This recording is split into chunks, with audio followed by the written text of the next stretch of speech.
Are you ready to elevate your self-care and personal development journey? Well, check this out. I'm going to unveil 5 powerful ways that you can harness the energy of crystals and unlock their transformative potential in order to help you achieve inner balance, focus, and growth. Let's go. My name is Aaron. I am a certified metaphysical life coach, and I create personal development, self-care, and metaphysical practice videos. Number 1 is going to be meditation or crystal meditation. Now, there are 2 different types of meditations that we can consider. The first is going to be visualizations, and these are often very engaging, captivating, and they contain some sort of storyline. They're often labeled as guided meditations here on YouTube. And then you have more traditionally meditative techniques that are intentionally used to train the mind and that often have a spiritual element to them, such as mindfulness meditation or shamatha or jine. Now, either one of these methods work well with crystals. If you're going to be using a guided visualization / guided meditation, you can simply just search for one here on YouTube.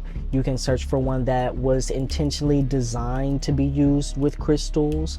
But even if you don't find one, or if you have another preferred type of guided visualization or guided meditation, you can simply hold your crystal in your hand, hold it to your heart, or keep it on your person. Now, if you're going to be using a technique like mindfulness meditation, if you've practiced here with me on Higher Alignment before, then you know, typically I talk about this as the object of attention. In mindfulness meditation, the technique is to anchor the focus of awareness using an object of attention. So if you're going to use a crystal, there are 2 different ways you can go about this. Perhaps you could use your sense of sight and focus on just seeing the crystal, gazing at the crystal. If you're going to use your sense of touch, then you can just hold the crystal in your hand, use your senses that way. Whenever other thoughts, memories, emotions, sensations come into the space of the mind, you'll release them and then return back to using your crystal as your object of attention. For more information on mindfulness meditation, go ahead and check out the mindfulness meditation playlist. I'm going to include a link to that above as well as in the description box below. Number 2 is going to be crystal gridding. If you've never seen crystal grids before, here are some examples. These are wooden ones. They come in a variety of materials with patterns on them. The way that I'm going to introduce this to you is going to be a combination of crystal energy, goal achievement, as well as sacred geometry. So I have 5 steps for you in this area. Number 1 is going to be to go ahead and grab a crystal grid.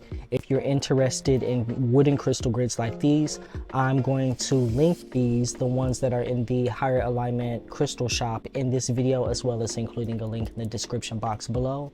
But you can also look on Etsy or in a local metaphysical or crystal shop. They're probably going to have them.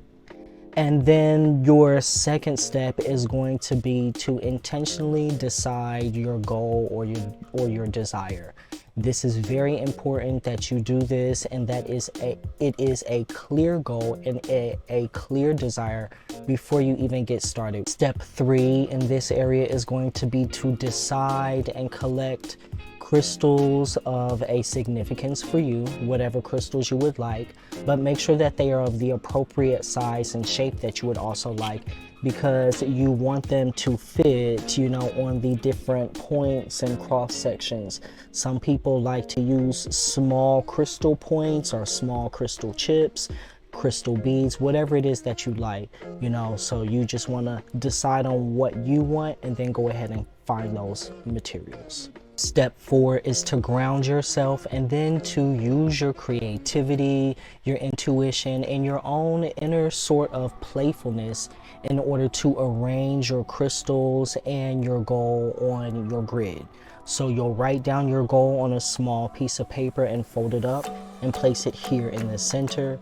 And then what I typically do is put a point over the top and then arrange all of the other crystals in a playful, creative, and decorative pattern of your desire around the center.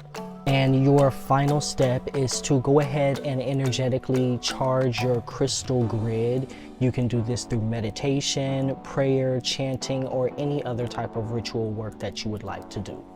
And then you definitely want to continue to maintain and upkeep this relationship between you and your crystal grid. You can do this by coming to your crystal grid for self-contemplation, journaling, self-reflection, prayer, meditation, or even if you like to do certain types of cleansing activities, just do those at your crystal grid. It will allow you to engage with what work you have done and serve as a constant reminder of your goal or your desired manifestation. Now, the third tip that I have for you is going to be to take a crystal bath. A nice calming bath is an easy and beautiful way to calm your nervous system, to de-stress and decompress. Now, in this area, it is very important that you research and that you select crystals that are water safe. So as 2 general rules, number 1, crystals that end in "ite" like malachite, pyrite, or labradorite, these are not water safe and you do not want to put them in the water. Rule number 2, in general, crystals that are in the quartz family like clear quartz, amethyst, rose quartz, citrine, these crystals can go in the water safely and you'll be fine.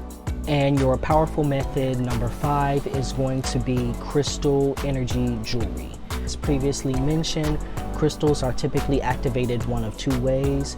Piezoelectric, which is through pressure, is very much present in healing crystal jewelry, especially if it's similar to the ones that you'll find in the Higher Alignment crystal shop. You can see from the necklace that I'm wearing, this is a great example of piezoelectrically activated crystal jewelry because pressure is applied to the crystal from the copper or other material. This is an elite noble shungite and a pyrite. Simply by having that crystal on your person or in your auric field, as well as being open to its influence, is going to allow it to have some positive shift and transformation on your energy. Once again, you can easily program your crystals or your crystal jewelry through meditation, chanting, prayer, journaling, or any other type of ritual work that you like. If you are interested in crystal jewelry, I'm going to link a few examples of the personal jewelry that I create from the Higher Alignment crystal shop in this video, as well as including a discount code for 20% off for the first 10 people who decide that they would like to order. If you have enjoyed this content and this information, make sure to go ahead and hit that subscribe button and the bell icon so you don't miss any future videos, and I'll see you here for the next tutorial or practice.